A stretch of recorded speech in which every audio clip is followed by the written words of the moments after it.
saya Dewi yang akan memandu teman-teman untuk mengunjungi salah satu landmark yang paling terkenal di kota Seoul. Ada yang bisa menebak? Iya, tepat sekali. Kita akan pergi menuju Namsan Seoul Tower. Let's go!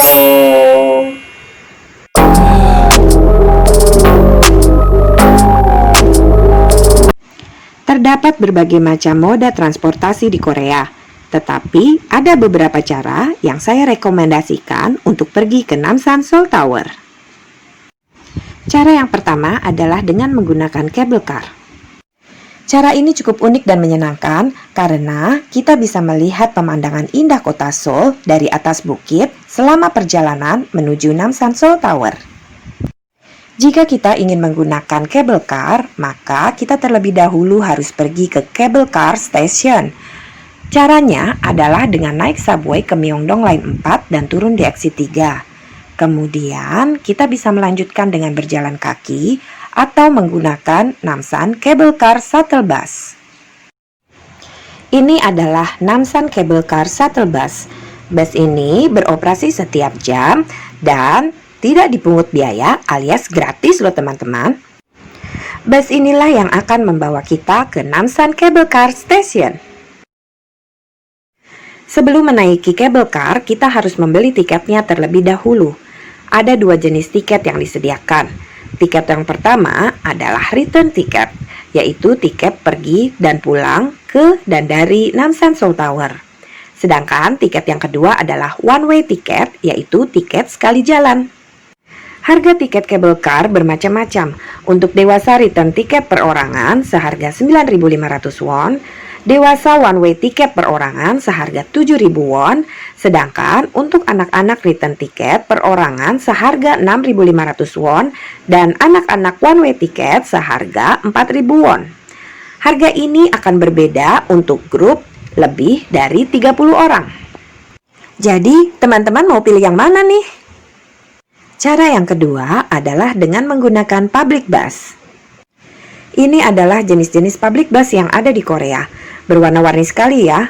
Tetapi public bus mana ya yang bisa kita gunakan untuk menuju ke Namsan Seoul Tower? Ternyata tidak sembarang public bus bisa kita gunakan untuk menuju ke Namsan Seoul Tower. Hal ini dikarenakan setiap public bus memiliki rutenya masing-masing. Jika ingin menuju ke Namsan Seoul Tower, maka teman-teman harus memilih public bus nomor 02, 03, atau 05. Jangan lupa ya. Dan cara yang ketiga adalah berjalan kaki. Berjalan kaki menuju Namsan Seoul Tower merupakan cara yang paling murah, santai, dan menyenangkan jika dilakukan bersama-sama. Apalagi jika dilakukan pada saat musim semi atau musim gugur. Pepohonan di sepanjang perjalanan menuju Namsan Seoul Tower akan memberikan pemandangan yang sangat indah. Namun, rutenya yang jauh dan jalannya yang mendaki membuat cara ini merupakan tantangan tersendiri bagi teman-teman yang hobi berpetualang. Jadi buat teman-teman yang ingin mencoba berjalan kaki menuju Namsan Seoul Tower, harus siapkan tenaga dan stamina ya. Oh iya, jika teman-teman ingin menggunakan cara ini, kalian bisa mulai berjalan mengikuti rute dari Namsan Public Library. Selain ketiga cara tersebut, teman-teman juga bisa menuju Namsan Seoul Tower dengan menggunakan Seoul Sightseeing Bus atau City Tour Bus, menggunakan taksi, atau menggunakan mobil. Namun, ketiga cara tersebut tentunya membutuhkan biaya ekstra.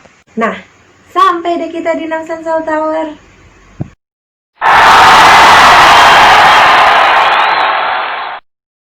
Seoul Tower, atau yang lebih dikenal dengan Namsan Tower, merupakan salah satu destinasi wisata yang populer di kota Seoul. Tempat ini terletak di atas Gunung Namsan dengan ketinggian 479 meter di atas permukaan laut dan menjadi landmark paling mencolok di kota Seoul. Namun, menaranya sendiri memiliki ketinggian sekitar 273 meter. Di Namsan Tower ini, pengunjung dapat melihat landscape kota Seoul dari observatorium yang memiliki ketinggian sekitar 183 meter. Di atas menara juga terdapat restoran dengan kapasitas 180 orang, sehingga kamu bisa menikmati keindahan kota Seoul sambil menikmati hidangan yang lezat. Namsan Tower dibangun pada tahun 1969 yang berfungsi sebagai pemancar radio dan televisi. Baru pada tahun 1980, Namsan Tower dijadikan sebagai salah satu objek wisata yang menawarkan pemandangan indah kota Seoul dari puncak menara. Sebagai objek wisata, Namsan Tower buka setiap hari dari Senin sampai Minggu selama 24 jam. Teman-teman, warna lampu Namsan Tower pada malam hari berubah-ubah tergantung pada kondisi udara pada saat itu. Jika berwarna biru, maka kondisi cuaca sangat baik. Jika berwarna hijau, maka kondisi udara tidak terlalu baik dan disarankan memakai masker. Sementara jika berwarna merah, maka kondisi udara sangat buruk dan sebaiknya masyarakat tidak keluar rumah.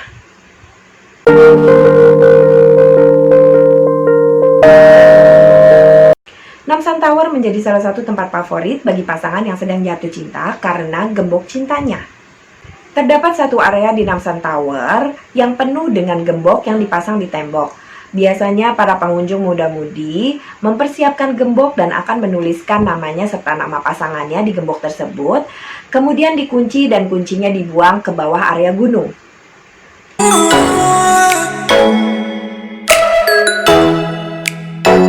Namun, beberapa tahun terakhir, pemerintah di Korea Selatan menyediakan sebuah kotak untuk membuang kunci tersebut, karena dikhawatirkan kunci-kunci yang dibuang ke bawah area gunung tersebut akan menumpuk dan menjadi sampah. Sambil menikmati pemandangan di kota Seoul, sambil berfotoria baik di pelataran maupun di observatorium, kita juga bisa mengunjungi Teddy Bear Museum yang terletak di area Namsan Tower ini. Selain itu, kita juga bisa mencoba mengenakan hanbok atau pakaian tradisional Korea.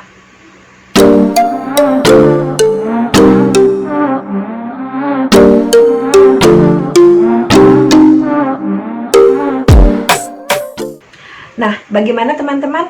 Cukup menarik kan kegiatan yang bisa kita lakukan di Namsan Tower?